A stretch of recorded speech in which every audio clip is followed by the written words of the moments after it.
Good evening, Inspired to Be Me family. What a glorious night it has been in Rapid City, South Dakota. So I'm here to put up another article that I wrote last year, but once again I forgot that I wrote it.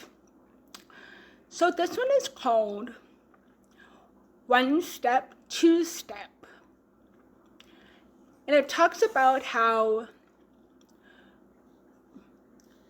we don't have to take humongous steps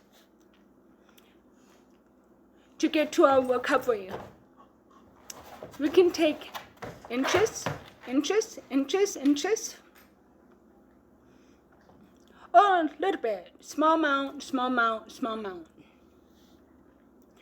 So please listen as I read this article called One Step, Two Step. And it goes like this.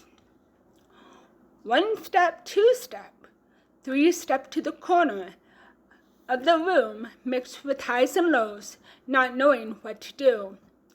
You sit there wondering, how am I going to get through this?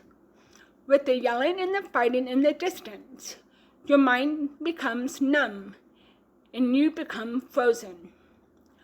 With no help in sight and having extreme mood swings left and right, you ask yourself, when is anyone going to heal me?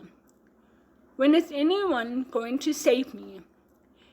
You feel like a little ant being squashed day by day. The strength and the courage arises in you as you lock yourself in your room. 1 hour, 2 hours go by, you still hear shouting and fighting.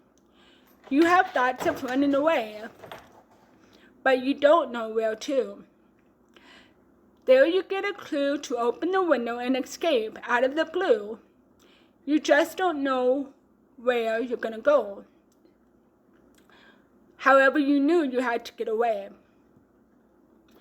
You find a huge tree down by the creek. You sit against it, and for the very first time, you hear nothing but the creek flowing by. Your mind comes at peace. It starts getting darker and darker outside, but you know you can't go back. The sound of the creek puts you to sleep for the night. When you wake up, you see the glorious hope of a beautiful sunrise. You wonder if your parents have noticed that you are gone, and if they even care that you are gone. You slowly start following the creek, and you come upon a wooden cross that says, Jesus saves. Then 20 questions come to mind, with one being, where has Jesus been while I was sitting in the corner? As you get up and walk down the creek, you see a billboard that says, this little child of mine, come to me. You stop and think for a minute, with the question being, am I a child of his? If so, how do I know? As you continue walking and walking down by the creek, a question arises. Why do I feel so alone? Then as you get to the end of the creek, there you see a huge sign posted on another wooden cross that says, heaven is your final home. As the afternoon disappears and the evening arises, you find a church to call home. I honestly don't know what I was thinking when I wrote that article, but now reading it over and over and over, I can put my shoes. I can put myself in the shoes of sitting in the corner, of locking myself in the room, of crying out for help.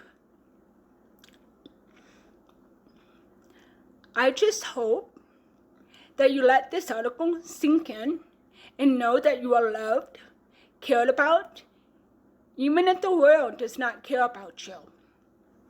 I know exactly one who does. His name is Jesus. Jesus gives all the abundant love to you. It never stops.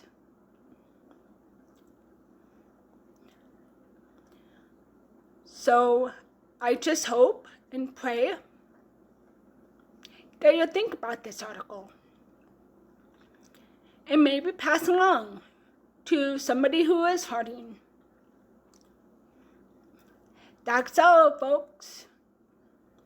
See you later, alligator.